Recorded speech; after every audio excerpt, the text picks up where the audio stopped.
Right now, you are hurtling through the universe at 390 miles per second. Since you started this video, you have already traveled over 11,000 miles. But here is the terrifying part. We do not know why. Something out there, something we cannot see, is pulling our entire galaxy toward it. And it is not just us. 100,000 galaxies are being dragged to the same mysterious point. If you enjoy this journey, hit like and subscribe. Now, let us find out what is waiting for us. You have never been still, not once in your entire life. This is a confirmed scientific fact. You are rocketing through the cosmos at a speed that would make a fighter jet look like a parked bicycle. 390 miles per second. That is how fast our galaxy is moving through the universe. To put that into perspective, a bullet fired from a rifle travels about half a mile per second. You are moving nearly 800 times faster than that bullet. Every single moment of every single day, in the time it takes you to blink, you travel about 150 miles. By the time you finish listening to this chapter, you will have crossed more than 200,000 miles of space, and you felt nothing. No wind, no turbulence, no sense of motion at all. This discovery came in the 1970s, when astronomers were studying something called the cosmic microwave background. Think of it as the afterglow of creation itself.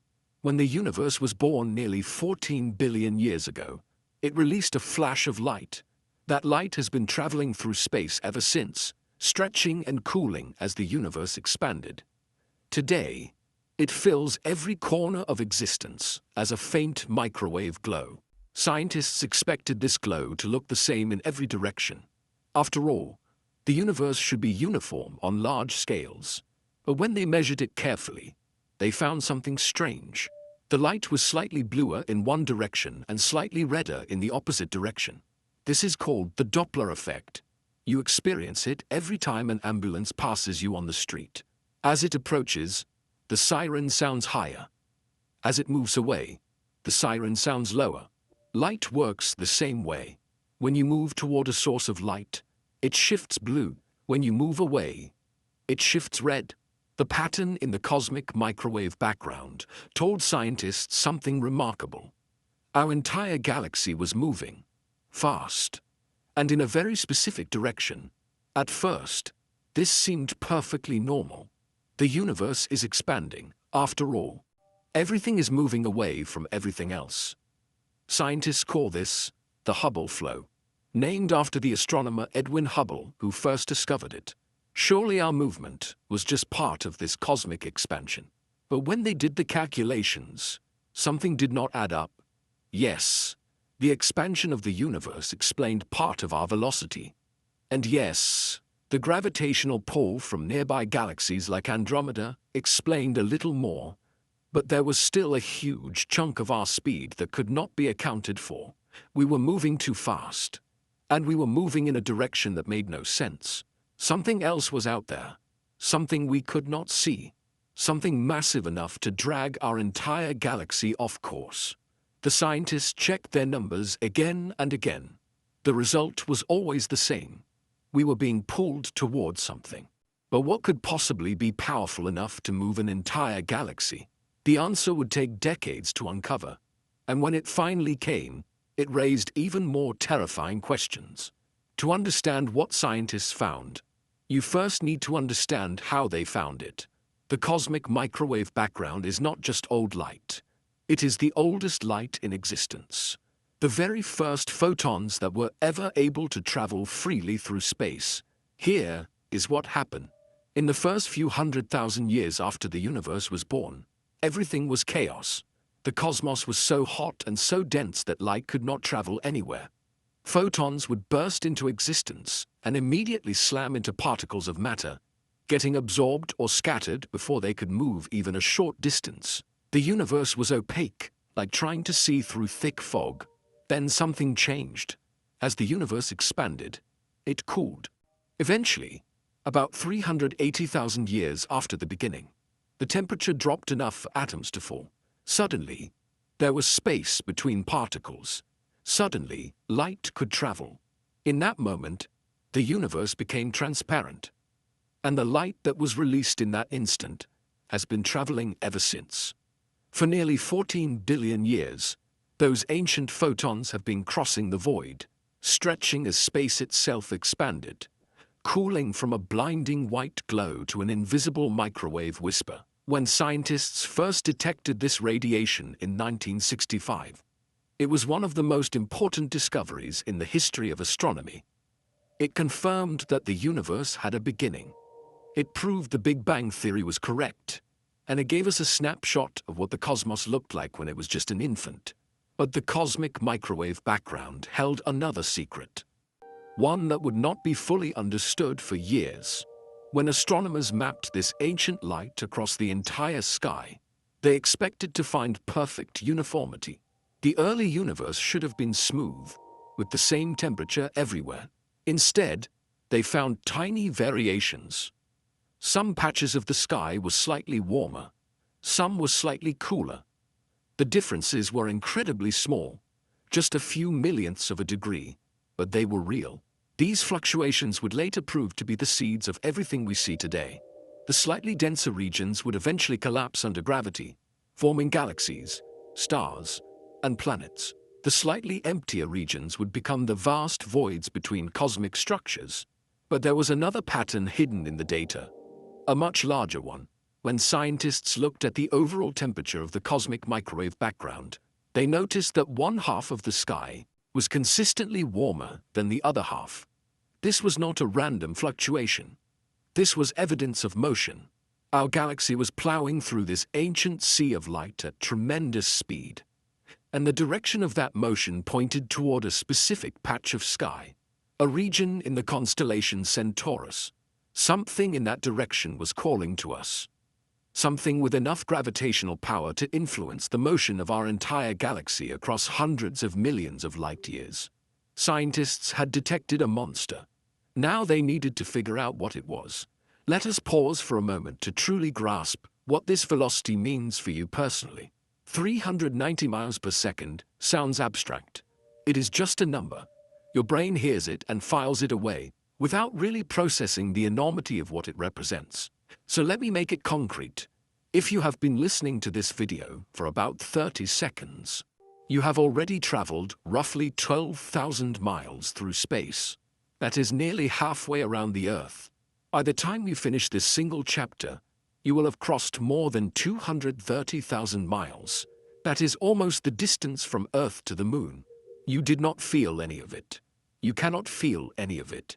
And that is perhaps the strangest part of all. Think about the last time you were in a car on the highway. At 70 miles per hour, you could feel the vibration of the engine, see the landscape blur past your window, sense the occasional bump in the road. Now imagine going 500 times faster than that. You should be flattened against your seat, your skin peeling back from the G-forces, your bones cracking under the pressure. Instead, you feel nothing. You could be floating in perfectly still water for all your senses tell you. This is because motion is relative. When everything around you is moving at the same speed and in the same direction, there is no way to detect that movement. The air in your room is moving with you. The ground beneath your feet is moving with you. The entire planet, the entire solar system, the entire galaxy is moving with you. From your perspective, you are perfectly still. It is the rest of the universe that is rushing past. But here is where it gets unsettling. We are not just drifting aimlessly through the cosmos. We are being pulled in a specific direction. Something out there has its gravitational hooks in us, and it is reeling us in like a fish on a line. Every second that passes, we get 390 miles closer to whatever that something is. Every minute, 23,000 miles closer. Every hour, over 1.4 million miles closer. By the end of today, you will be more than 33 million miles closer to the mysterious force that is dragging our galaxy through the void. And you will not feel a thing. Scientists confirmed this movement is real. They confirmed the direction is consistent. They confirmed we are accelerating toward a specific point in space. What they could not confirm, at least not at first, was what exactly we were accelerating toward. The numbers suggested something impossibly massive, something with more gravitational pull than anything we had ever observed, something that seemed to break the rules of what should exist in our universe. They called it the Great Attractor, a name that sounds almost playful, almost innocent. But there was nothing playful about what came next.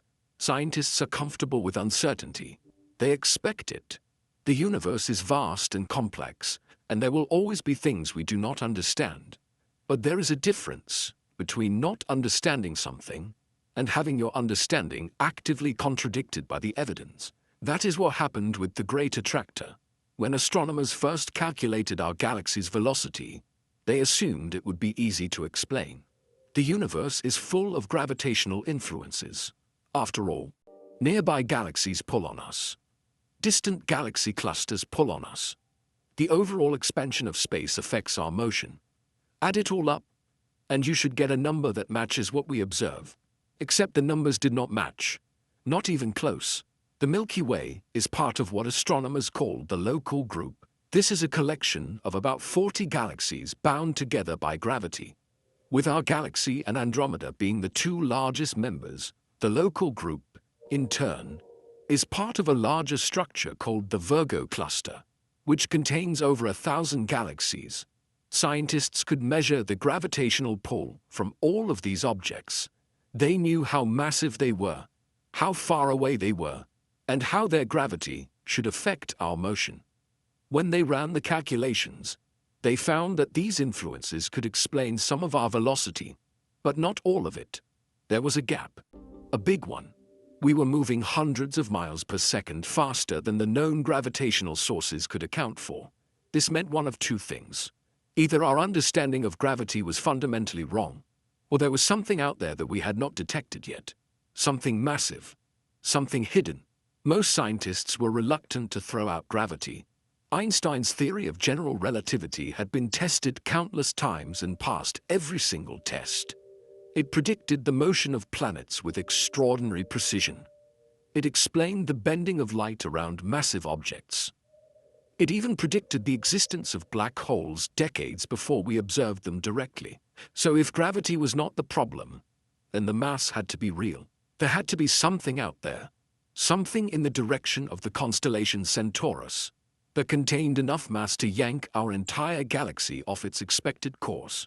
The estimated mass was staggering. To produce the gravitational effect scientists were observing, this mysterious object would need to contain the equivalent of 10 quadrillion stellar masses. That is a 10 followed by 15 zeros. More mass than thousands of galaxies combined. At the time, nothing in the known universe came close to that scale. The largest black holes contained billions of stellar masses, not quadrillions. The largest galaxy clusters might approach 1,000 trillion stellar masses, but even those fell short. Whatever the Great Attractor was, it was bigger than anything we had ever imagined, and we had no idea what it could be. Here is where the story takes a darker turn. At first, scientists hoped the Great Attractor might be a local phenomenon. Perhaps something in our immediate cosmic neighborhood was affecting just the Milky Way and a few of our closest neighbors. That would still be strange, but it would be manageable. A localized mystery is easier to solve than a universal one. But when astronomers began measuring the velocities of other galaxies in our region of space, they discovered something far more disturbing. It was not just us. Every galaxy they measured, in every direction around the Great Attractor, was moving toward the same point. Not dozens of galaxies, not hundreds, thousands upon thousands of them. The current estimate is that approximately 100,000 galaxies are being pulled toward the Great Attractor. These galaxies span a region of space more than 500 million light-years across. They include spirals like the Milky Way, giant ellipticals, dwarf galaxies, and everything in between. They have different ages, different compositions, different histories, and yet they are all moving in the same direction, all being dragged toward the same invisible point in space. Try to picture the scale of this for a moment. A single galaxy contains hundreds of billions of stars. Each of those stars may have planets, moons, asteroids, comets. The total amount of matter in a single galaxy is almost beyond comprehension. Now multiply that by 100,000. All of that matter, all of those stars, all of those worlds, being pulled through the void by a single gravitational source. Whatever the great attractor is, it has enough power to influence a significant fraction of the observable universe. This ruled out most of the obvious explanations. A single massive black hole, even the largest one imaginable, could not produce this effect. A rogue dark matter halo would not have enough concentrated mass. A hidden galaxy cluster might come close, but the numbers still did not quite work. Scientists were forced to consider more exotic possibilities. Perhaps the great attractor was not a single object at all. Perhaps it was something more complex, a structure of some kind that spanned hundreds of millions of light years. But there was a problem, a big one. Every time astronomers tried to point their telescopes at the region where the great attractor should be, they hit a wall. Literally, something was blocking their view, preventing them from seeing what lay in that direction. The universe seemed to be hiding its greatest mystery behind a cosmic curtain, and for decades, scientists could not find a way to peek behind it. Before we go any further, we need to talk about gravity, because gravity is the only thing in the universe powerful enough to do what the great attractor is doing. You probably think you understand gravity. It is the force that keeps your feet on the ground, that makes apples fall from trees, that holds the moon in orbit around the Earth. Simple, right? Not exactly. Gravity is one of the most mysterious forces in nature. We can describe what it does with incredible precision, but we still do not fully understand what it is or how it works. Here is what we know for certain. Every object with mass creates gravity. The more mass an object has, the stronger its gravitational pull, and gravity has infinite range. Unlike other forces that fade to nothing over short distances, gravity extends forever. It gets weaker with distance, but it never completely disappears.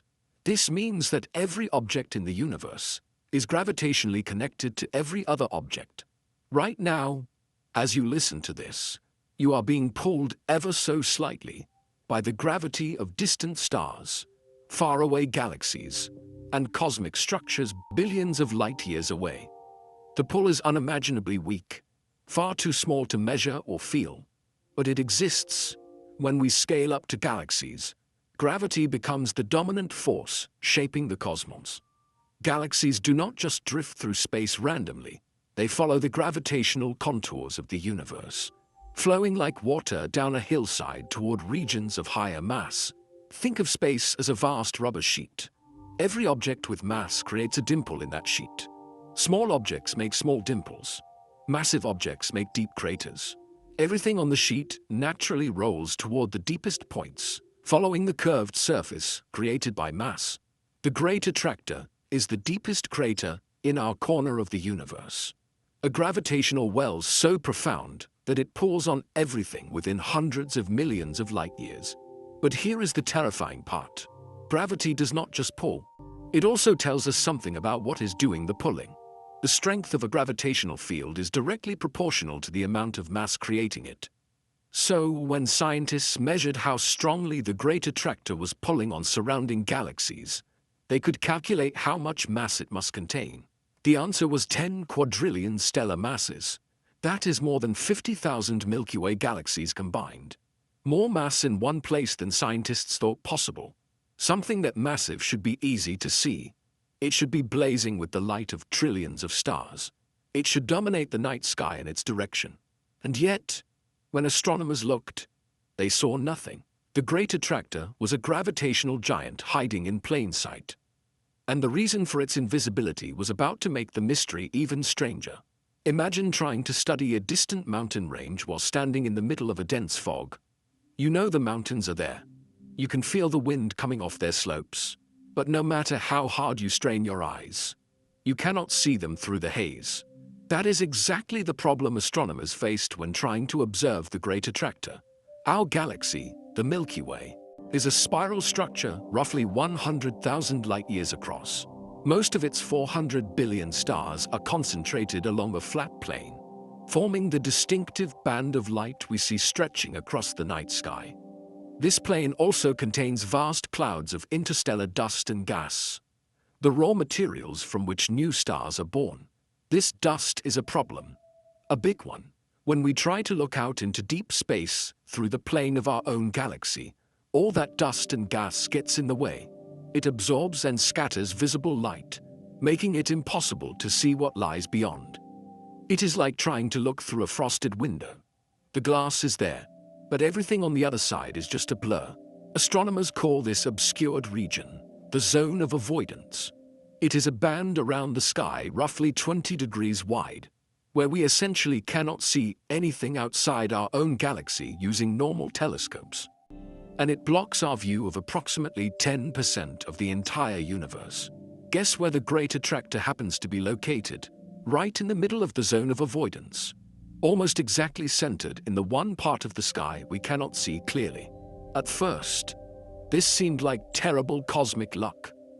Of all the places in the sky the Great Attractor could have been, it ended up in the one spot hidden from our view. Some scientists even wondered if there was a connection.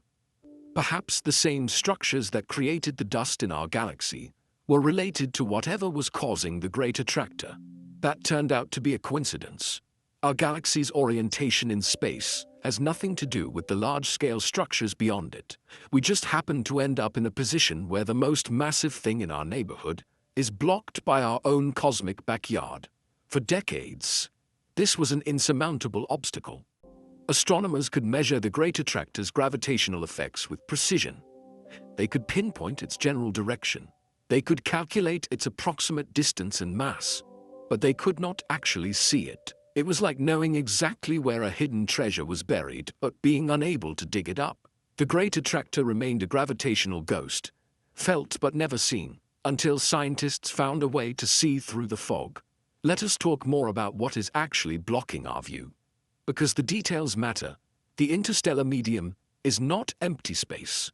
It is filled with incredibly thin gas and microscopic dust particles, spread across the vast distances between stars. In most places, this material is so sparse that it barely matters. A cubic inch of interstellar space might contain only a few atoms. But when you are looking through hundreds of light-years of this material, even tiny densities add up. The dust particles are especially problematic. They are typically smaller than a micron, about 100 times thinner than a human hair.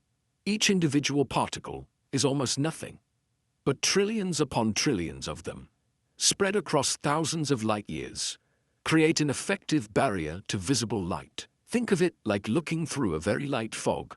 Any single droplet of water is invisible, but enough droplets together, and you cannot see more than a few feet in front of you. The gas in the interstellar medium causes different problems. It absorbs light at specific wavelengths, creating dark lines in the spectra of distant objects. It also scatters blue light more than red light, causing distant objects to appear redder than they actually are. Astronomers call this interstellar reddening, and it can make objects look fainter and more distant than they really are. In the plane of the Milky Way, where most of this material is concentrated, both effects combine to create an almost impenetrable barrier. Stars that should be visible become invisible. Galaxies that should be bright smudges disappear entirely. The universe beyond our galaxy simply fades to black. The zone of avoidance earned its name because early astronomers noticed that galaxies seemed to avoid this region of the sky.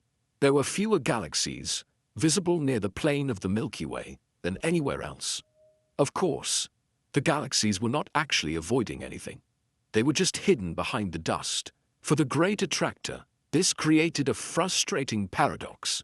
We knew something massive was there. We knew it was pulling on us and thousands of other galaxies. We could calculate its properties with reasonable precision, but we could not confirm its existence visually. Some astronomers worried that they might be wrong. Perhaps the Great Attractor was not a real object at all. Perhaps it was an artifact of measurement errors or flawed assumptions. Without direct observation, there was no way to be completely certain.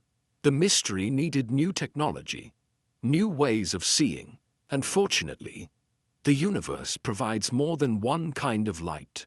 Visible light is just a tiny slice of the electromagnetic spectrum. Our eyes evolved to see this particular range because it is the type of light that passes most easily through Earth's atmosphere. But the universe is filled with other kinds of radiation that are invisible to us. Radio waves, infrared light, X-rays, gamma rays. Each of these can tell us things about the cosmos that visible light cannot. And here is the crucial point. Some of these wavelengths can pass through the dust and gas that blocks visible light in the zone of avoidance. Radio waves are especially good at this. Their long wavelengths simply glide past the tiny dust particles that scatter visible light.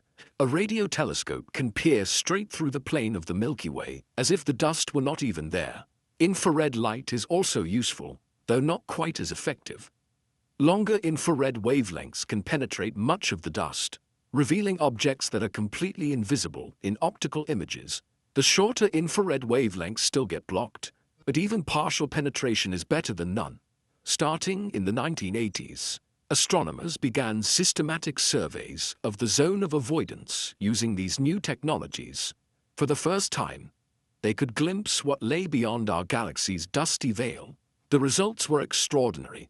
Radio surveys revealed thousands of previously unknown galaxies hiding behind the Milky Way. Infrared observations uncovered massive galaxy clusters that had been completely invisible to optical telescopes. The zone of avoidance turned out to be just as crowded with cosmic structures as any other part of the sky.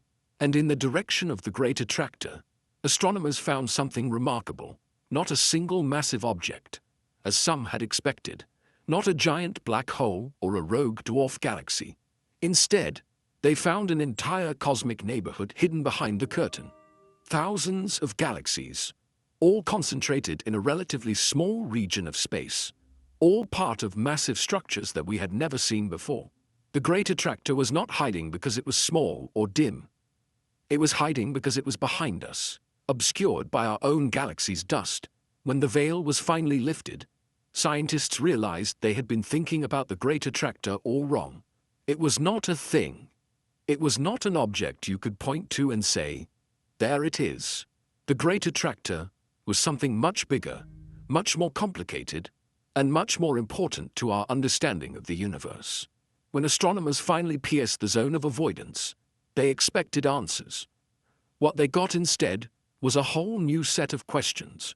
The region around the Great Attractor turned out to be crowded with galaxies, not just a few extra ones hidden by the dust, but thousands of them, packed together in dense concentrations that rivaled anything else in the nearby universe. The first major discovery was the Norma cluster. This is a massive galaxy cluster, located about 220 million light-years away, almost exactly in the direction where the Great Attractor was calculated to be.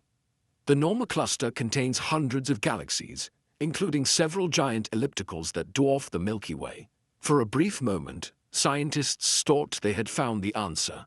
Perhaps the Norma cluster was the Great Attractor. Perhaps all those galaxies, combined, contained enough mass to explain the mysterious gravitational pull. But the math did not work out.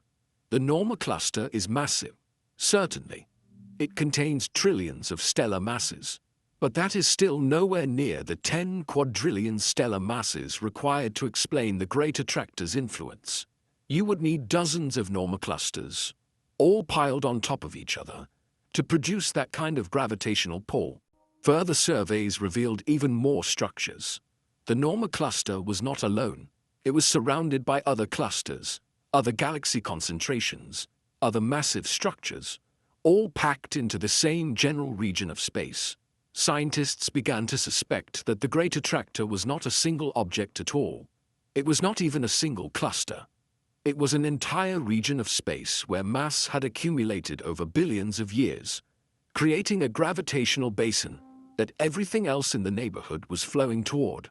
This was a fundamentally different way of thinking about cosmic structures, not as isolated objects, floating in empty space, but as parts of a vast, interconnected web, where gravity slowly pulled matter into ever larger concentrations. The Great Attractor was not a monster lurking in the dark. It was a drain in the cosmic bathtub, a low point in the gravitational landscape where everything naturally flows. But if that was true, then the Great Attractor was just one piece of an even larger puzzle. Because drains do not exist in isolation. They are part of a system. What system was the Great Attractor part of? And how deep did the gravitational rabbit hole go? To understand what the Great Attractor really is, we need to zoom out, way out, far enough to see the structure of the universe itself. From Earth, the night sky looks like a random scattering of stars. But that is an illusion created by our limited perspective. When astronomers map the positions of millions of galaxies across billions of light years, a pattern emerges. The universe is not random at all. It has structure. Scientists call it the cosmic web. It is a vast network of filaments, walls, and nodes, with galaxies clustered along the strands and enormous empty voids in between. If you could somehow see the entire observable universe at once, it would look almost biological, like neurons connected by axons, like foam in a bubble bath, like the structure of life itself. This web did not form by accident. It is a direct consequence of the physics that governed the early universe. When the cosmos was young, matter was distributed almost uniformly. Almost, but not quite. There were tiny fluctuations, regions where matter was slightly denser than average, and regions where it was slightly less dense. These fluctuations were quantum in origin, random variations magnified to cosmic scales by the rapid expansion of space. As the universe aged, gravity went to work on these fluctuations. The denser regions had slightly stronger gravitational pull, so they attracted more matter from their surroundings. The slightly emptier regions lost matter to their denser neighbors. Over billions of years, this process amplified the initial variations into the dramatic structures we see today. Dense regions became denser, empty regions became emptier. Matter collected into filaments and walls, while vast bubbles of nearly empty space opened up between them. The galaxies we see today did not just appear randomly. They formed along the filaments of the cosmic web. In the places where matter was concentrated, galaxy clusters formed at the intersections of filaments, where multiple streams of matter came together, and superclusters formed where multiple clusters gathered into even larger associations. The Great Attractor is not separate from this structure. It is part of it, a particularly dense node in the cosmic web, where filaments converge and matter has accumulated over billions of years.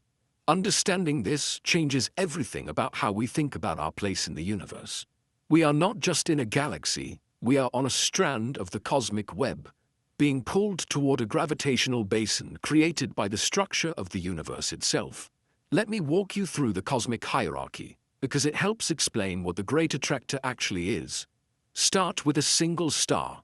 Our nearest stellar neighbor, Proxima Centauri, is about 4 light-years away. A single light-year is roughly 6 trillion miles, so even the closest star is unimaginably far by human standards. Now zoom out. Stars are not distributed evenly through space. They clump together into galaxies. The Milky Way contains somewhere around 400 billion stars, all gravitationally bound together into a vast spinning disk, roughly 100,000 light-years across. Galaxies are not distributed evenly either. They clump together into groups and clusters. The Milky Way belongs to a collection called the Local Group, which contains about 40 galaxies including Andromeda, the Triangulum Galaxy, and dozens of smaller dwarf galaxies. The Local Group spans roughly 10 million light-years. Zoom out further. Galaxy groups and clusters themselves are not evenly distributed.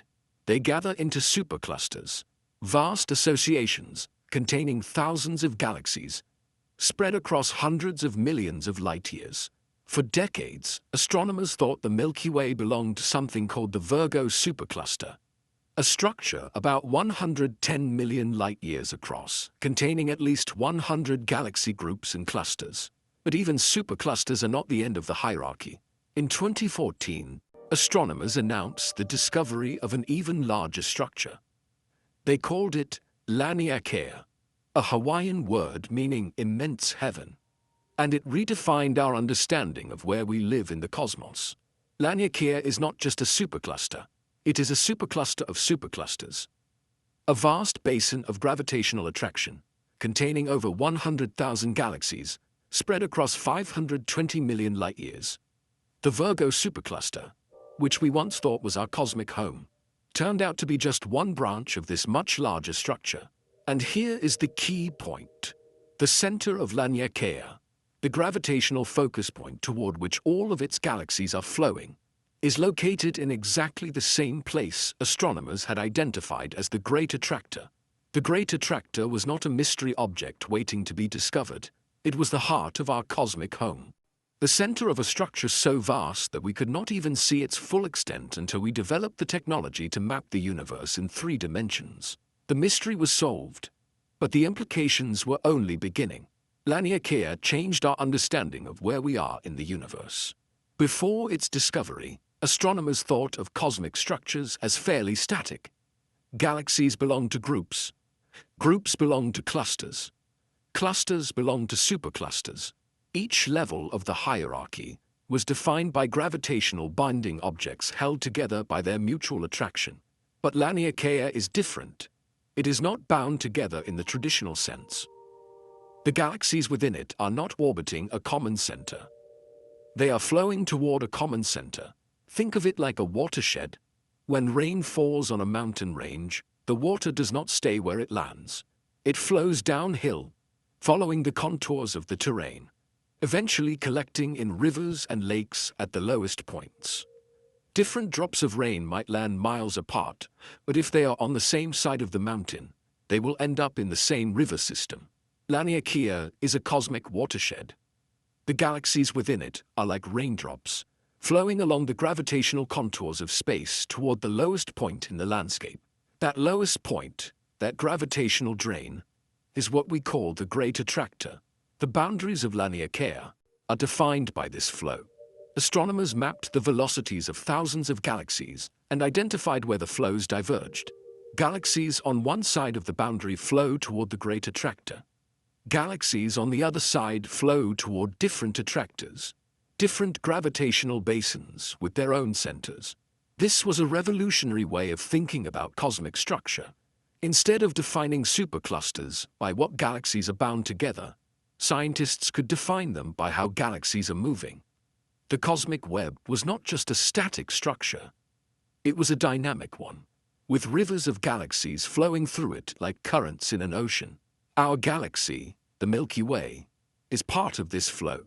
We are one of approximately 100,000 galaxies sliding down the gravitational slope toward the center of Laniakea. We have been falling for billions of years, and we will continue falling for billions more. But here is the strange part. Despite all that falling, we will never reach the center. The universe has one more trick up its sleeve, and it changes everything about our ultimate fate. Let me be absolutely clear about what scientists discovered, because it is easy to misunderstand. The Great Attractor is not an object. You cannot point a telescope at it and take a picture of it. It does not have a surface or a boundary or a specific location you could travel to. The Great Attractor is a place, a region of space, a gravitational center of mass for an enormous cosmic structure. Think about the center of mass of the solar system. It is not located at the surface of the star at the center. It is a point in space, inside but not identical to the star itself. Everything in the solar system orbits around this point, pulled by the combined gravity of all the mass in the system. The Great Attractor works the same way, just on a much larger scale. It is the center of mass of the Laniakea supercluster, the combined gravitational pull of 100,000 galaxies, all pointing toward a single region of space. There is no giant black hole there, consuming everything that approaches. There is no alien megastructure warping spacetime. There is just a concentration of galaxies, clusters, and dark matter, all pulling on the surrounding universe with their combined gravity. The Norma cluster sits near this gravitational center. So do several other massive galaxy clusters. Together, they create the gravitational well that we have been calling the Great Attractor. This might sound like an anticlimax after all the build-up. We spent decades searching for a mysterious cosmic monster, and it turned out to be just more galaxies. But that misses the point. The real discovery was not what the Great Attractor is. The real discovery was what the Great Attractor taught us about the universe. About how matter is distributed on the largest scales. About how gravity shapes the evolution of cosmic structures. About our place in the hierarchy of existence. We are not floating randomly through space. We are part of an enormous system, a vast supercluster, with a defined center and defined boundaries.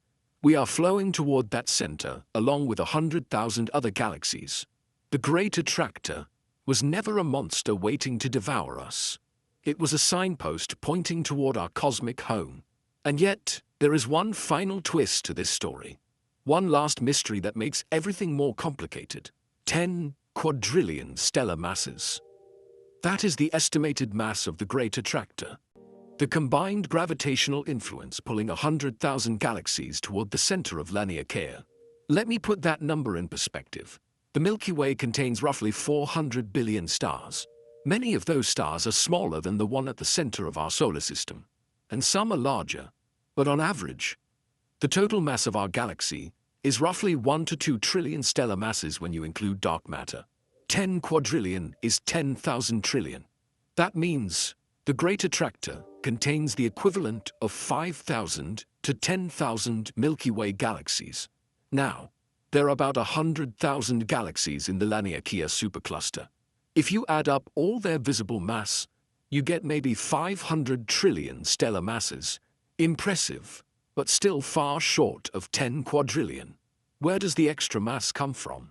The answer is dark matter, that mysterious substance that does not emit, absorb, or reflect light, but still exerts gravitational influence on everything around it. Scientists estimate that dark matter makes up about 85% of all mass in the universe. For every pound of normal matter, atoms and molecules and everything we can see and touch, there are roughly 5 pounds of dark matter that remain invisible to all our instruments. The Laniakea supercluster is swimming in dark matter. It fills the spaces between galaxies, surrounds galaxy clusters in enormous halos, and contributes the bulk of the gravitational pull that defines the Great Attractor. This is confirmed science, not speculation. We can see the effects of dark matter in the rotation curves of galaxies, in the bending of light around massive clusters, in the structure of the cosmic microwave background itself. Dark matter is real, even if we do not yet know what it is made of. So the Great Attractor's enormous mass is not unexplained. It comes from the combination of visible galaxies and the dark matter that pervades the supercluster. But understanding where the mass comes from does not make the Great Attractor any less impressive. A gravitational well containing 10 quadrillion stellar masses, pulling on everything within 500 million light-years. Even with all our explanations, the scale remains almost impossible to comprehend, and we are falling into it. Let us talk about distance, because it matters for what comes next. The center of the Great Attractor is located approximately 200 million light-years from Earth. That sounds like an unimaginably large number, and in human terms, it is. Light traveling at 186,000 miles per second would need 200 million years to make the journey. But, in cosmic terms, 200 million light-years is not actually that far. The observable universe is 93 billion light-years across. The Great Attractor is roughly in our cosmic backyard, a nearby structure in the grand scheme of things. This relative closeness is actually important. If the Great Attractor were billions of light-years away, its gravitational influence on us would be negligible. Gravity weakens with distance, following an inverse square law. Double the distance, and the gravitational pull drops to 1/4. Triple the distance, and it drops to 1/9. At 200 million light-years, the Great Attractor is close enough to have a significant gravitational effect on our motion. Not an overwhelming effect, but a measurable one. That is why we are moving toward it at 390 miles per second instead of some much smaller velocity. The travel time at our current speed is approximately 95 billion years. If nothing changed, if we just kept falling toward the Great Attractor at our current velocity, Our distant descendants might eventually reach the center of Laniakea, but something will change. Something is already changing. The universe is not static. It is expanding, and the rate of that expansion is accelerating. Every year, the space between distant objects grows larger. Objects that are far apart today will be farther apart tomorrow. For nearby objects, this expansion is negligible. The Milky Way and Andromeda are close enough that gravity overwhelms the expansion of space, and we are actually moving toward each other. But for objects hundreds of millions of light-years away, the expansion starts to matter. The great attractor is pulling us toward it. But the expansion of the universe is pushing us away. Right now, the pull is stronger than the push. We are getting closer, but that will not always be true. And when the balance shifts, everything changes. Here is something that would have seemed impossible just a century ago. The universe is expanding, not into something, but everywhere at once. Space itself is stretching, carrying galaxies along with it like raisins in rising bread dough. Edwin Hubble discovered this in 1929, when he noticed that distant galaxies were all moving away from us. The farther away a galaxy was, the faster it appeared to be receding. This was not because we were at the center of some cosmic explosion. It was because space itself was growing. Imagine drawing dots on a balloon and then inflating it. Every dot moves away from every other dot, not because the dots are traveling through the balloon's surface, but because the surface itself is expanding. That is what is happening to our universe on the grandest scales. For most of the 20th century, scientists assumed this expansion was slowing down. After all, gravity pulls everything together. The mutual attraction of all the matter in the universe should be acting like a brake, gradually reducing the expansion rate over time. Eventually, they thought, the expansion might even stop or reverse. In 1998, two independent teams of astronomers set out to measure exactly how much the expansion was slowing. They studied a particular type of exploding star called a Type 1a supernova, which always produces roughly the same amount of light. By measuring how bright these explosions appeared from Earth, they could calculate how far away they were. And by measuring how much their light was redshifted, they could determine how fast they were receding. What they found shocked the scientific world. The expansion was not slowing down. It was speeding up. The universe was accelerating. Something was pushing it apart, overcoming the attractive force of gravity, and causing space to expand faster and faster over time. Scientists name this mysterious force dark energy. They have no idea what it is. It does not fit into any existing theory of physics. It makes up roughly 68% of everything in the universe, and yet we cannot detect it directly, cannot explain where it comes from, and cannot predict what it will do in the future. All we know is that it exists, and that it is winning the battle against gravity. This discovery earned the leaders of those two research teams the Nobel Prize in Physics. It also fundamentally changed our understanding of the fate of the universe. And it has direct implications for our journey toward the great attractor. Because if the expansion of space is accelerating, then eventually that expansion will overpower the gravitational pull that is currently dragging us toward the center of Laniakea. The race between gravity and dark energy is on, and dark energy is going to win.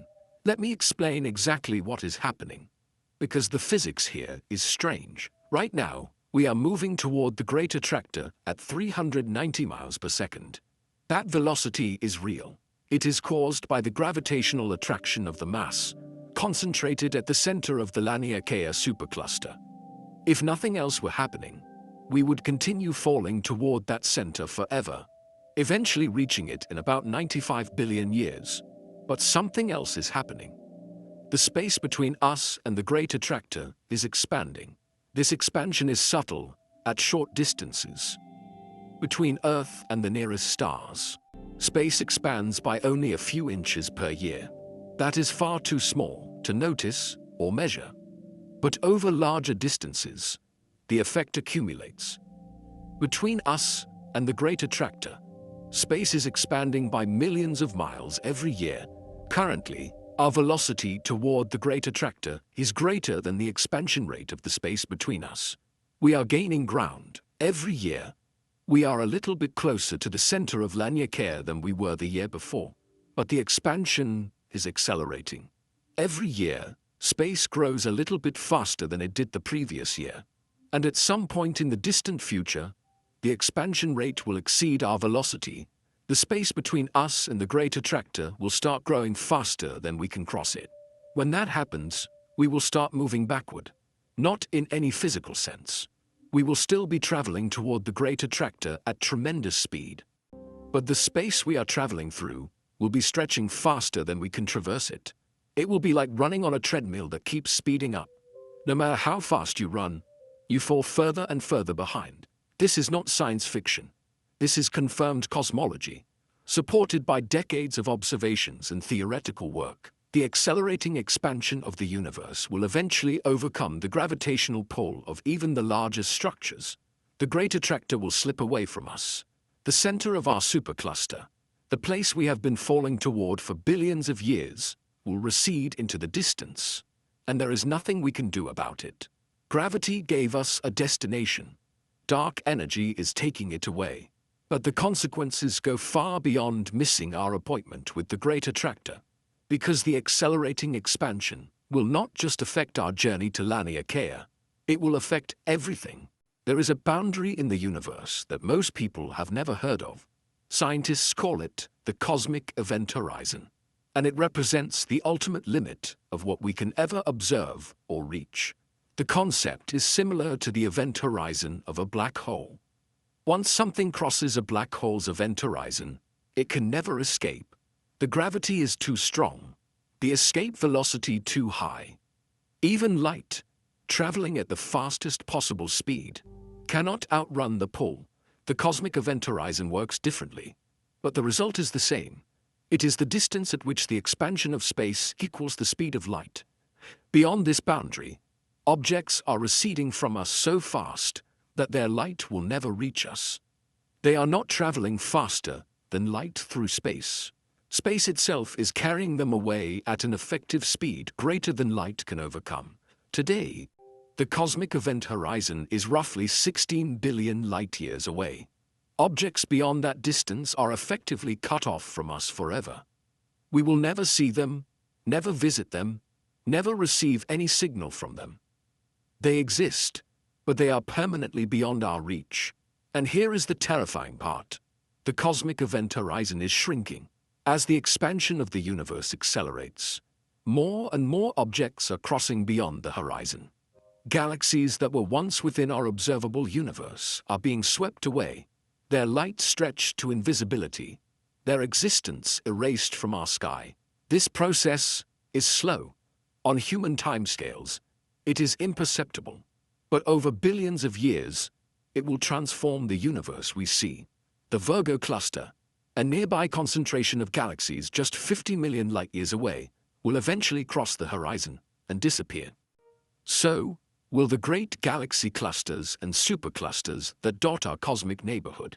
One by one, they will slip beyond the boundary and vanish from view. Even the great attractor, the gravitational center we have been discussing throughout this video, will eventually be lost. The expansion of space will carry it beyond our cosmic event horizon, and it will cease to exist as far as we are concerned. The universe will become smaller, not physically smaller, but observationally smaller. The bubble of reality we can access will shrink until only our immediate neighborhood remains. And eventually, even that will not be enough. Not everything will be swept away by the expanding universe. Some things are close enough and gravitationally bound tightly enough to resist the cosmic tide.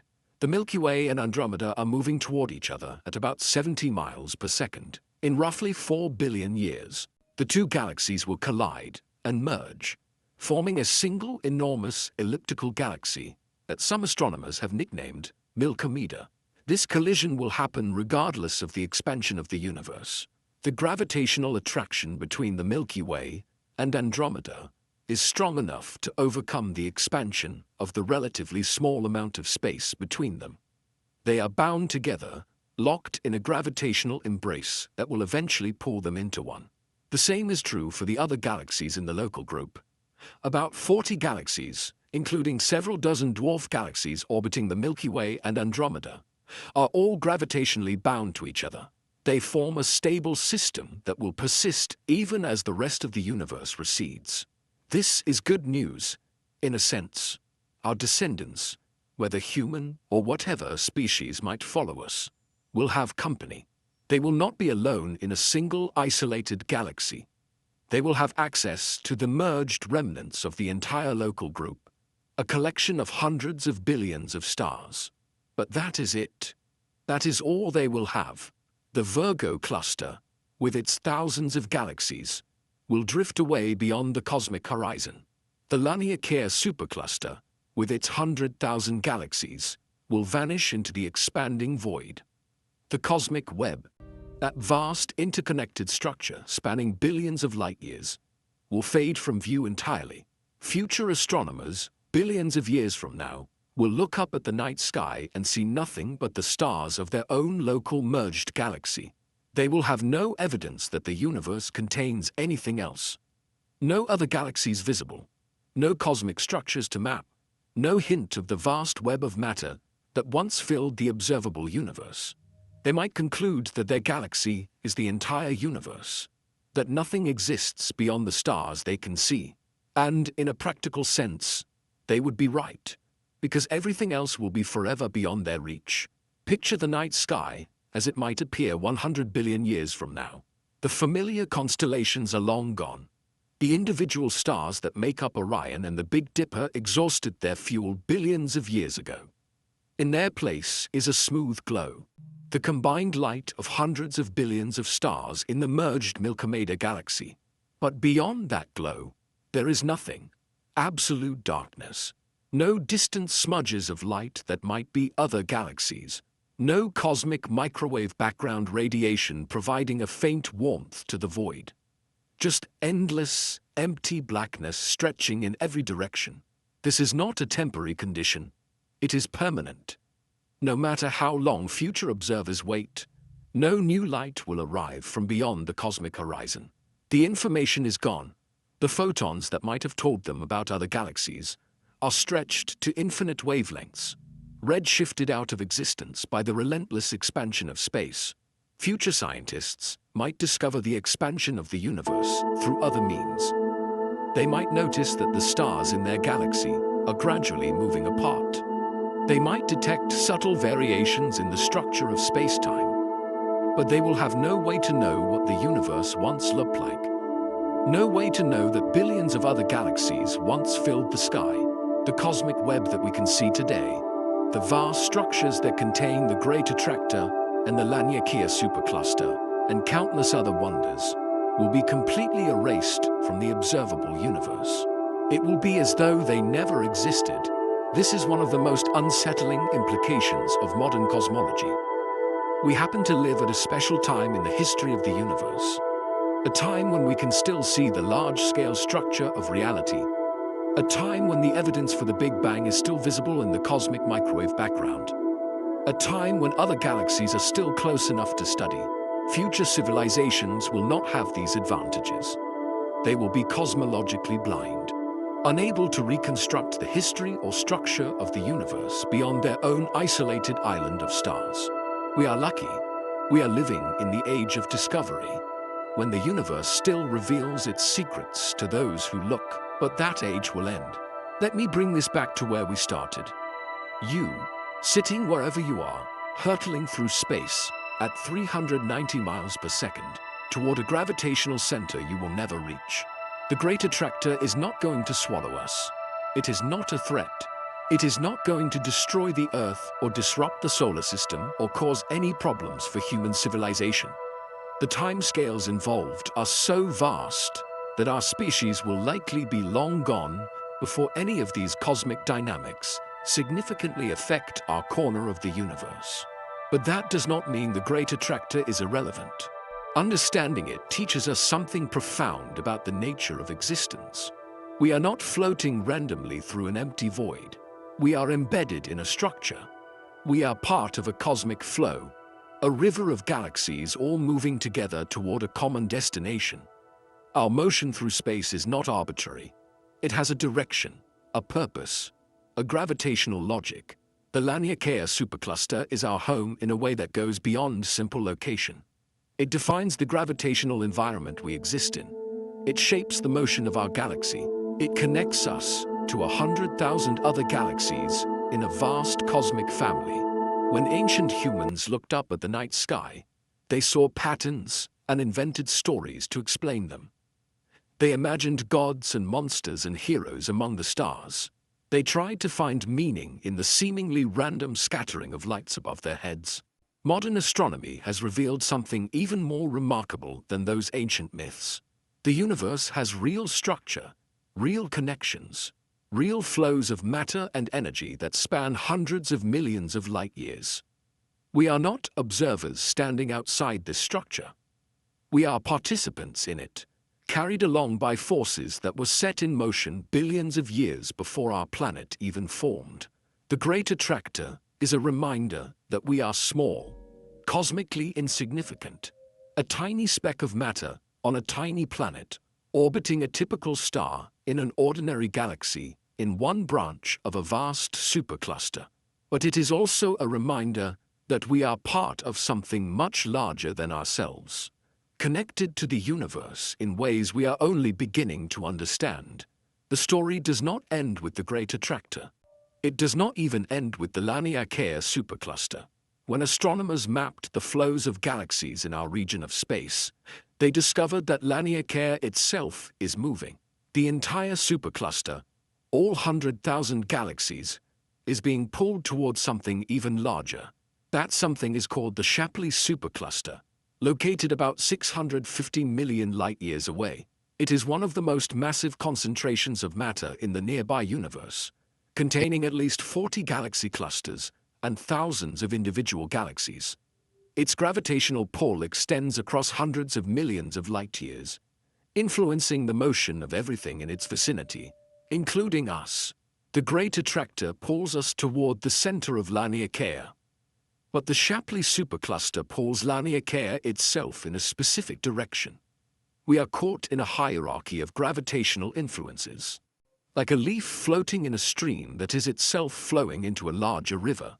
And even the Shapley supercluster is not the end. Recent observations suggest that there may be even larger structures beyond it, concentrations of mass so vast that they affect the motion of multiple superclusters simultaneously.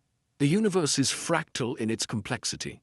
Every time we zoom out, we find larger structures containing the smaller ones we already knew about. Stars form galaxies, galaxies form clusters, clusters form superclusters, and superclusters may form even larger associations that we are only beginning to detect. Where does it end? We do not know. The observable universe has limits, and beyond those limits we cannot see. There may be structures larger than anything we have discovered, gravitational influences extending across billions of light-years that we have no way to measure.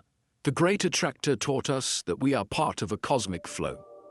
But it also taught us that there are always larger flows, bigger structures, deeper mysteries waiting to be discovered. The universe is not just big, it is nested. Layer upon layer of structure, each one containing and being contained by others. And somewhere in all of that, on a small planet, orbiting an ordinary star, you are listening to these words. We have solved the mystery of the Great Attractor. We know it is the gravitational center of the Laniakea supercluster, a concentration of mass created by the combined pull of 100,000 galaxies and the dark matter that surrounds them. But solving one mystery has only opened the door to others. Dark matter remains one of the greatest unsolved problems in physics. We know it exists. We can measure its gravitational effects. We can map its distribution across the universe. But we have no idea what it is made of. Every experiment designed to detect dark matter particles directly has come up empty. Whatever dark matter is, it does not interact with normal matter in any way we can detect except through gravity. Dark energy is even more mysterious. It makes up 68% of the total energy content of the universe. Yet we know almost nothing about it. We do not know why it exists, what causes it, or whether it will continue to behave the same way in the future. Some theories suggest dark energy might change over time, potentially leading to scenarios where the universe tears itself apart at the smallest scales. The accelerating expansion of the universe is confirmed by multiple independent lines of evidence, but the underlying cause remains completely unknown. We have given it a name, dark energy, but that name is really just a label for our ignorance. And then there are the structures themselves. We can map the cosmic web, trace the flows of galaxies, identify superclusters and voids, but we still do not fully understand why the structures have the specific properties they do. Why are galaxy clusters the size they are? Why do voids grow to certain dimensions and then stop? What determined the particular pattern of the cosmic web? The Great Attractor answered one question and raised a dozen more. That is how science works. Every discovery reveals new mysteries, new frontiers of ignorance to explore. We know more about the universe than any previous generation of humans. And yet the more we learn, the more we realize how much we still do not know. Let us return one final time to where this journey began. You, moving through space at 390 miles per second, traveling toward a destination you will never reach. By now, you have traveled further than you might imagine. If you started this video 30 minutes ago, you have crossed more than 700,000 miles. That is roughly 3 times the distance from Earth to the Moon, all without moving a muscle, without feeling a thing. Tomorrow, you will have traveled another 33 million miles. Next year, more than 12 billion miles. In your lifetime, assuming you live another 50 years, you will travel over 600 trillion miles through the cosmos, and you will still be nowhere close to the Great Attractor. The distances involved are so vast that human lifetimes become meaningless. The timescales are so long that entire civilizations rise and fall in the blink of a cosmic eye. The forces shaping our motion through space have been operating for billions of years and will continue for billions more. But here is what makes it meaningful. You are aware of it. You are one of the only arrangements of matter in the known universe capable of understanding these facts. The galaxies do not know they are being pulled toward the Great Attractor. The stars do not know they are part of a cosmic flow. Only conscious beings like you can comprehend the structure of the universe and their place within it. That makes you special. Not because you are at the center of things. You are not. Not because you are particularly large, or powerful, or important. You are not, but because you can look up at the night sky and ask why. Why are we moving? What is pulling us? Where are we going? What does it all mean? Those questions matter. The universe created beings capable of wondering about the universe. And every answer we find reveals new questions worth asking. We have reached the end of this exploration, but the journey never really ends. The Great Attractor will continue pulling us toward the center of Laniakea for billions of years to come. The expansion of the universe will eventually overcome that pull, carrying the Great Attractor beyond our cosmic horizon. The galaxies of the local group will merge into a single island of stars, alone in an infinite void. These are the facts as we understand them today, confirmed by decades of observations, supported by our best theories of physics and cosmology. But science is never finished. New discoveries might change our understanding. New observations might reveal structures and forces we never imagined. A century ago, we did not know other galaxies existed. 50 years ago, we did not know the universe was accelerating. 20 years ago, we did not know about the Laniakea supercluster. What will we discover in the next 20 years? The next 50? The next century? The Great Attractor was once a complete mystery, a gravitational ghost pulling our galaxy in a direction we could not explain. Now we understand what it is, where it is, and why it affects us. But that understanding only came because generations of scientists kept asking questions, kept building better instruments, kept pushing the boundaries of human knowledge. You are part of that tradition now. By listening to this video, by thinking about these ideas, you have joined the long human project of trying to understand the cosmos. You have wondered about the same questions that have driven astronomers for centuries. Where are we? How did we get here? Where are we going? The answers are strange and beautiful and terrifying. The universe is vast beyond comprehension, structured in ways we are only beginning to map. We are small, temporary, insignificant by any cosmic measure, and yet we are here. We are aware. We are asking questions. That has to count for something. Thank you for watching. If you enjoyed this journey through the cosmos, please like and subscribe for more explorations of the strange and wonderful universe we call home. We have spent this entire journey talking about what is pulling us. But here is something most people never hear about. Something is also pushing us. In 2017, astronomers announced a remarkable discovery. They had been mapping the motion of galaxies in our region of space with unprecedented precision, trying to understand all the forces affecting our velocity, and they found something unexpected. Behind us, in the opposite direction from the great attractor, lies a vast region of emptiness, not just ordinary emptiness, a void so profound, so devoid of matter, that it creates a kind of negative gravitational effect. Scientists named it the dipole repeller. Think about how gravity works. Mass attracts mass. The more matter concentrated in one place, the stronger the pull toward that place. But the reverse is also true.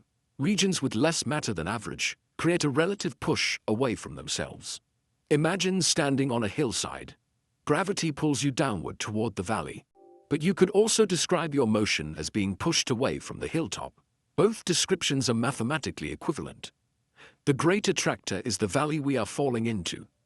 The dipole repeller is the hilltop we are falling away from. The dipole repeller is located roughly 750 million light-years away, in the direction of the constellation Pisces. It is not a physical object pushing against us. It is an absence. A region where galaxies failed to form, where matter is scarce, where the cosmic web has a hole. Before this discovery, astronomers could only explain about half of our galaxy's peculiar velocity using known mass concentrations, like the Great Attractor and the Shapley supercluster. The other half remained mysterious. Adding the dipole repeller to the calculations finally made the numbers work. We are caught between two cosmic forces. Ahead of us, the concentrated mass of the Laniakea supercluster pulls us forward. Behind us, the emptiness of the dipole repeller lets us fall away. Together, these two effects combine to produce our total velocity of 390 miles per second. This changes how we think about cosmic motion. It is not just about attraction. It is about the full landscape of mass and emptiness, hills and valleys, distributed across hundreds of millions of light-years. Our motion is determined by everything around us, not just the things that pull. The universe is even more structured than we thought. Not just concentrations of matter, but carefully arranged voids pushing galaxies in specific directions. And the dipole repeller is not alone. There may be other great voids out there, other regions of emptiness influencing the motion of galaxies in ways we have not yet detected. The cosmic web is not just made of threads. It is also made of the spaces between them. 4 billion years from now, the night sky will look very different. A massive spiral galaxy will dominate the heavens, stretching from horizon to horizon. It will be Andromeda, and it will be heading straight for us. The Milky Way and Andromeda are on a collision course. This is confirmed science, measured through precise observations of Andromeda's motion toward us. The two galaxies are approaching each other at roughly 70 miles per second. In cosmic terms, that is a gentle drift. But given enough time, even gentle drifts lead to dramatic outcomes. When the galaxies finally meet, the collision will unfold over hundreds of millions of years. Stars will not actually crash into each other. The distances between individual stars are too vast for that. If you shrunk our stellar neighbor down to the size of a grain of sand, the nearest other grain would be about 4 miles away. Even when two galaxies merge, the grains almost never touch, but the gravitational chaos will be extraordinary. Stars will be flung out of their orbits, sent spinning into intergalactic space. Gas clouds will collide and compress, triggering massive bursts of star formation. The familiar spiral shapes of both galaxies will be torn apart and eventually settle into a single bloated elliptical structure. Astronomers have run detailed simulations of this merger. They show our solar system being thrown into wild new orbits, possibly flung far from the galactic center, possibly dragged closer to the dense core. The good news is that Earth will probably survive the gravitational disruption. The bad news is that by then, our planet will already be uninhabitable for other reasons. This collision will happen regardless of the great attractor, regardless of the expansion of the universe. The Milky Way and Andromeda are gravitationally bound to each other, locked together by their mutual attraction. No force in the cosmos can prevent their eventual merger. The resulting galaxy has already been given a name, Milky Way. Some astronomers prefer Miltromeda. Either way, it will be the final home of whatever remains of our stellar neighborhood. After the merger completes, roughly 6 billion years from now, Milky Way will begin its long isolation. The expansion of the universe will carry everything else away, and our descendants, if any exist, will live in a galaxy that is truly alone. But before that loneliness arrives, there will be fireworks. Stars are born, burn through their fuel, and die. This is basic astronomy, taught in every introductory course. But galaxies also have lifespans, and their deaths are far stranger than any individual star. A galaxy does not die all at once. It fades, slowly, over timescales that make human history look like a single heartbeat. The Milky Way is currently forming new stars at a rate of about 1 to 2 per year. That sounds slow, but over billions of years, it adds up. These new stars replace the ones that die, keeping the galaxy vibrant and luminous. But star formation requires raw material, gas and dust, the ingredients from which stars are made. And that supply is finite. Every time a new star forms, it consumes some of the available gas. Some of that gas is returned when the star dies, expelled in stellar winds or supernova explosions. But not all of it. Each generation of stars locks away a little more matter in stellar remnants. White dwarfs, neutron stars, black holes. These objects do not give back what they took. Over billions of years, the supply of star-forming gas dwindles. New stars become rarer and rarer. The galaxy grows dimmer as its oldest stars burn out, and fewer replacements are born. Eventually, star formation stops entirely. The last generation of stars lives out its lifespan, and then silence. No new lights appear in the darkness. The galaxy becomes a graveyard of cooling stellar corpses, slowly fading toward absolute black. This process takes trillions of years, far longer than the current age of the universe. But it is inevitable. Every galaxy faces this fate, including the merged Milky Way that will one day be our home. The great attractor cannot save us from this. Falling toward the center of Laniakea does not provide new fuel for star formation. The cosmic flow continues, but it leads nowhere that can prevent the eventual dimming of all lights. Galaxies are not eternal. They are just very, very long-lived. And in the grand scheme of cosmic time, even that is temporary. When a star dies, it does not simply vanish. It leaves behind a corpse. And those corpses accumulate over billions of years, filling the galaxy with the remnants of ancient fires. Small stars, like red dwarfs, burn so slowly that none have ever died since the universe began. They will continue shining for trillions of years, the last lights in a darkening cosmos. But they are dim, barely visible, even from nearby.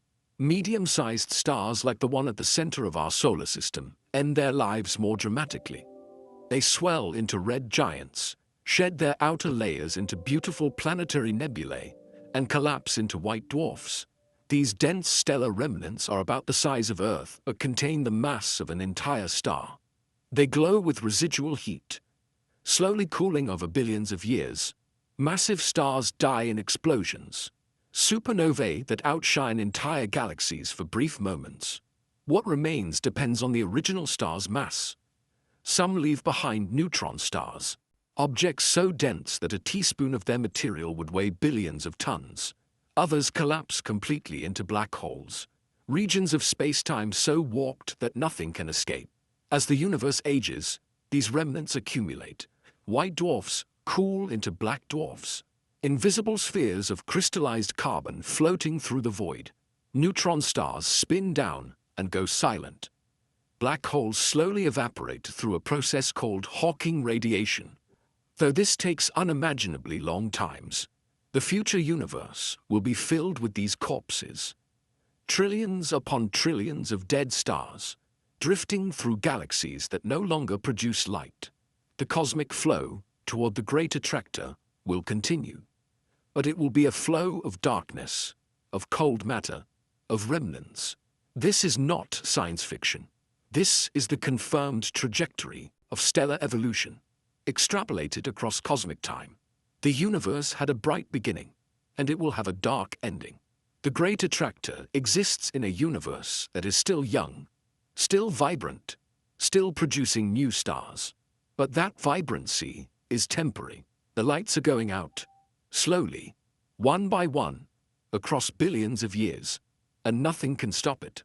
390 miles per second sounds fast, and it is, by human standards. But in the cosmic speed rankings, our galaxy is actually quite ordinary. Let us put our velocity in context. The International Space Station orbits Earth at about 5 miles per second, fast enough to circle the planet every 90 minutes. The space station is one of the fastest human-made objects in regular operation. Earth orbits its star at roughly 18 miles per second.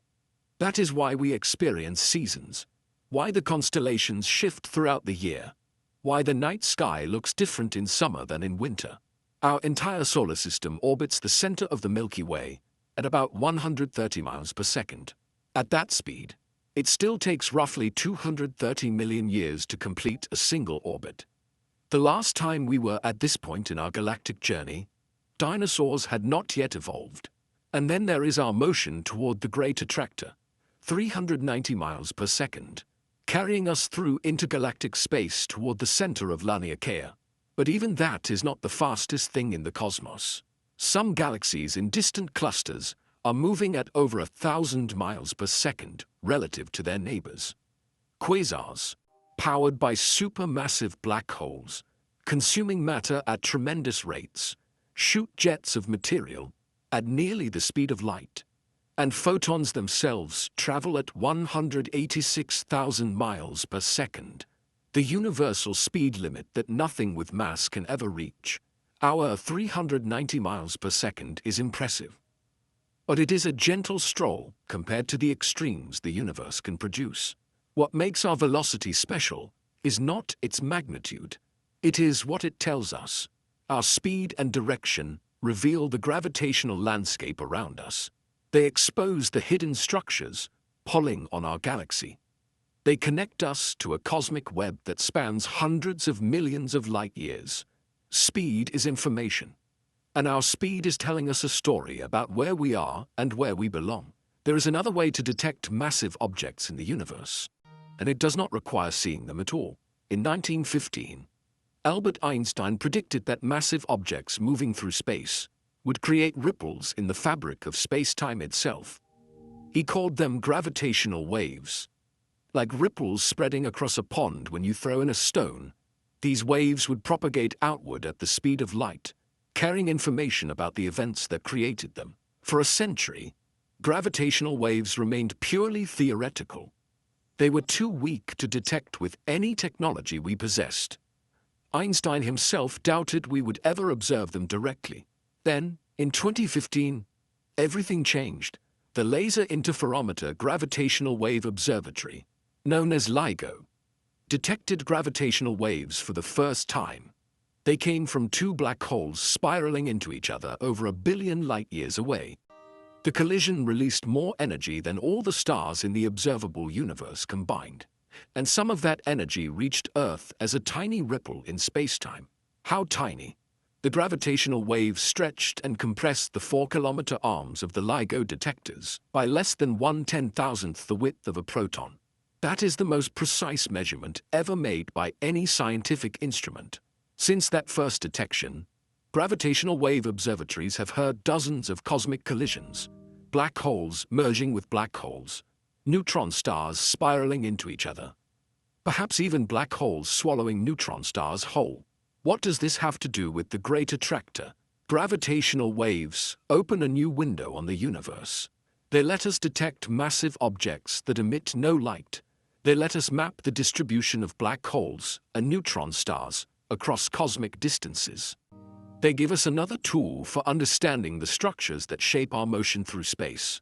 Future gravitational wave detectors, including space-based observatories planned for the coming decades, will be even more sensitive.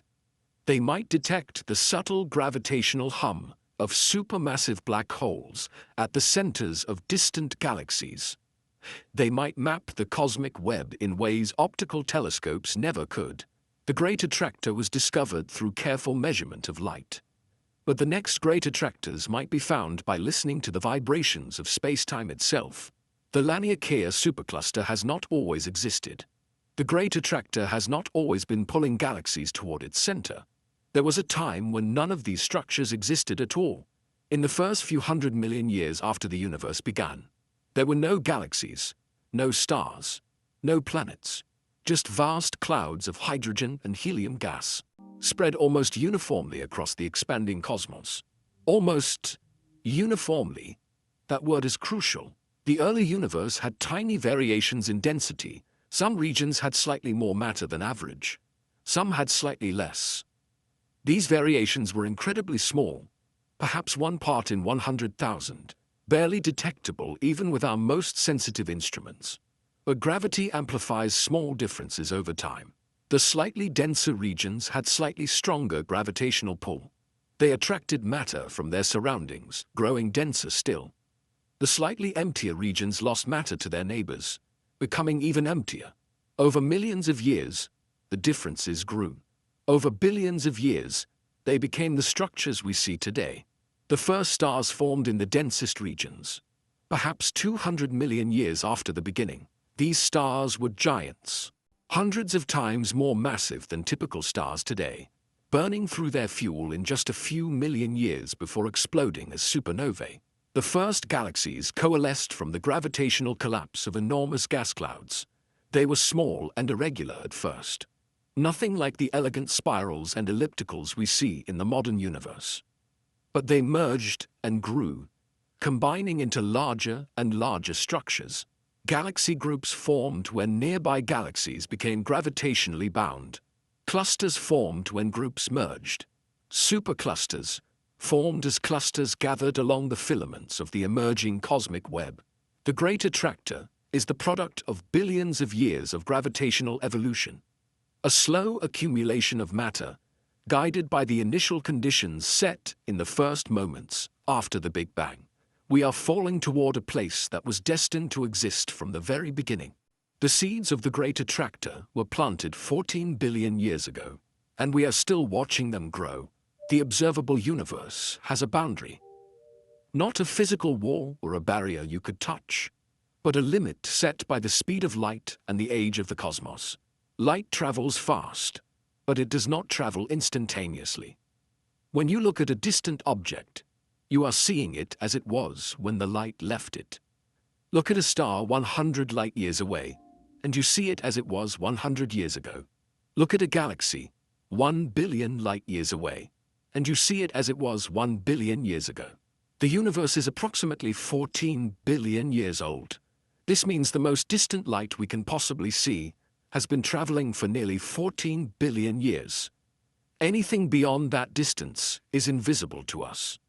Not because it does not exist, but because its light has not had time to reach us.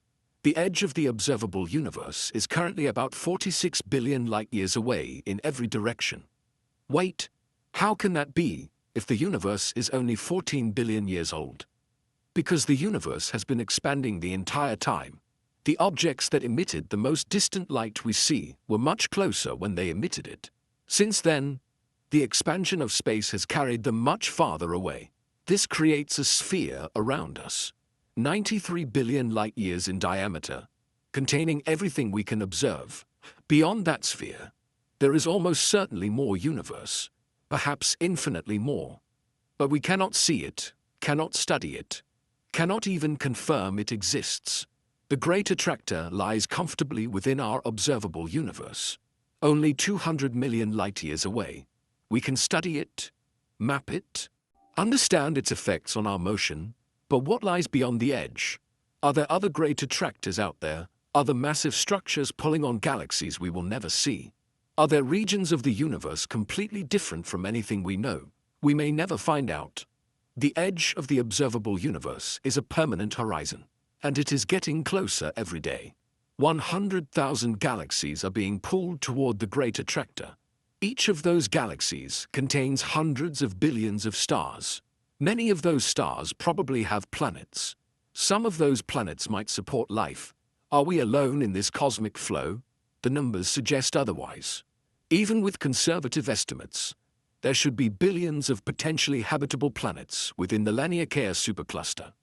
If life arises on even a tiny fraction of them, we could be sharing our journey toward the Great Attractor with countless other civilizations. But we have no proof. Despite decades of searching, we have found no confirmed evidence of extraterrestrial intelligence, no radio signals from distant worlds, no megastructures blocking the light of foreign stars, no visitors from beyond our solar system. This is called the Fermi paradox, named after physicist Enrico Fermi, who famously asked, "Where is everybody? If the universe is so vast and so old, why have we not encountered anyone else?" There are many possible answers. Maybe life is rarer than we think. Maybe intelligent civilizations destroy themselves before they can spread across the stars. Maybe they exist but are deliberately hiding from us. Maybe the distances between stars are simply too great for any practical form of contact. Or maybe we are looking in the wrong places. The galaxies falling toward the Great Attractor span hundreds of millions of light-years. Any signal sent from the far side of Laniakea would take hundreds of millions of years to reach us. Civilizations could rise and fall in the time it takes a single message to cross our supercluster. We might not be alone, but we might be effectively alone, separated from our cosmic neighbors by distances so vast that communication is impossible. The Great Attractor connects us gravitationally to 100,000 galaxies, but it does not make those galaxies any closer. We are all falling together, but we may be falling in silence. The universe obeys rules, mathematical relationships that govern every interaction, every force, every motion through space and time. These rules are not suggestions, they are absolute. Gravity follows an inverse square law. Double the distance between two objects, and the gravitational force between them drops to 1/4. This is not approximate. It is exact. Every measurement ever made confirms it to extraordinary precision. The speed of light is constant, 186,000 miles per second, in a vacuum, regardless of how fast the source is moving or how fast the observer is traveling. This strange fact, confirmed by countless experiments, is the foundation of Einstein's theory of relativity. Energy is conserved. It can change forms, moving from kinetic to potential to thermal, but the total amount never changes. This principle underlies everything from the motion of planets to the reactions inside stars. These cold equations govern our fall toward the Great Attractor. They determine our velocity, our trajectory, our ultimate fate. They do not care about us.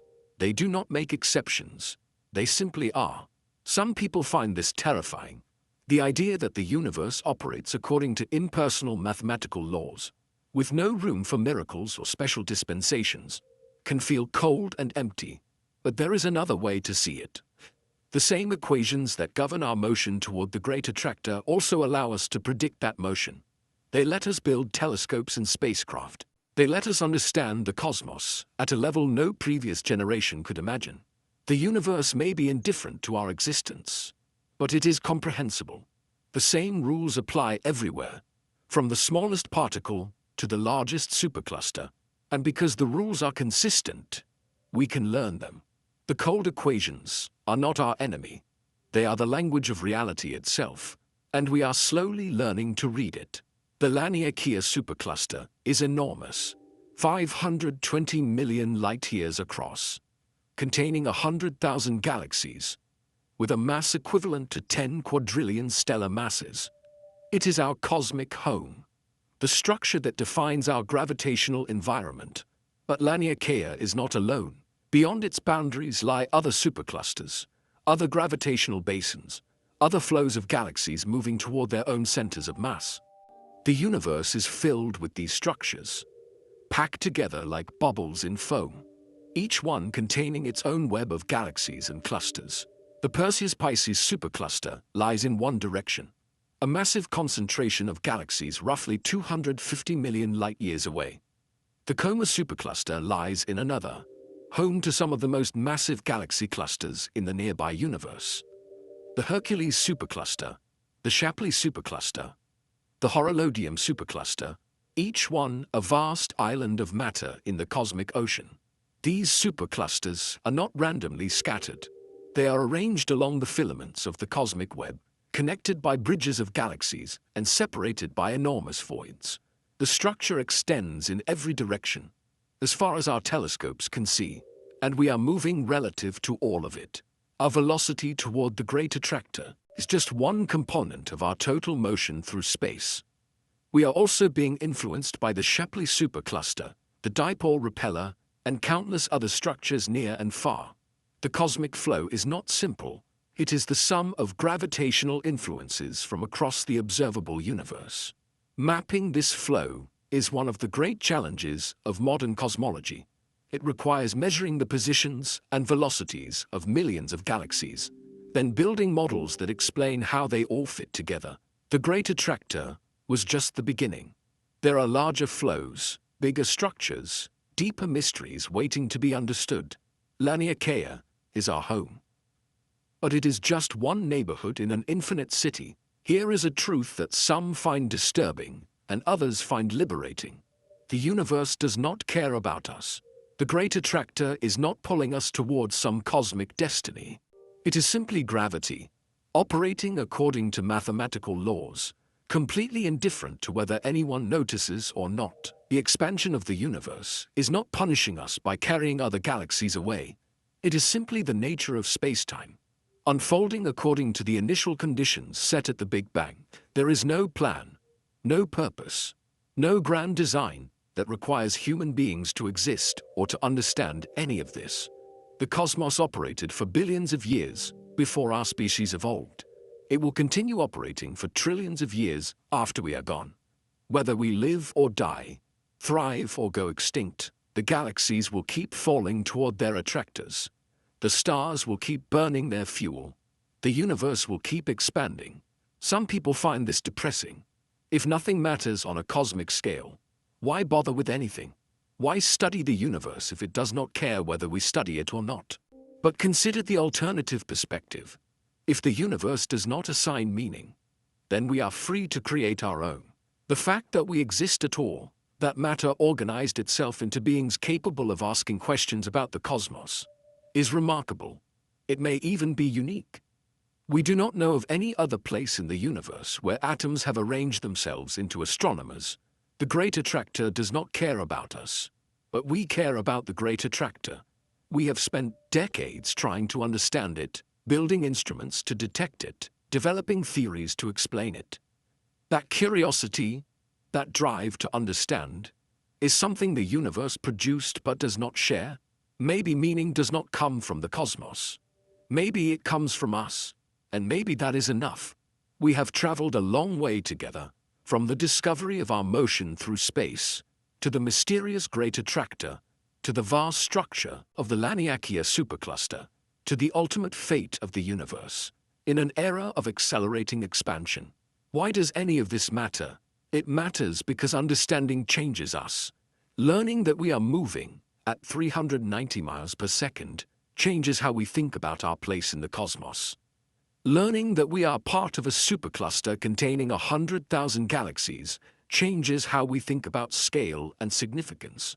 Learning that the expansion of the universe will eventually isolate us from everything beyond the local group changes how we think about time and permanence. These are not just facts to memorize. They are perspectives that reshape our understanding of existence. Every ancient civilization looked up at the night sky and wondered what they were seeing.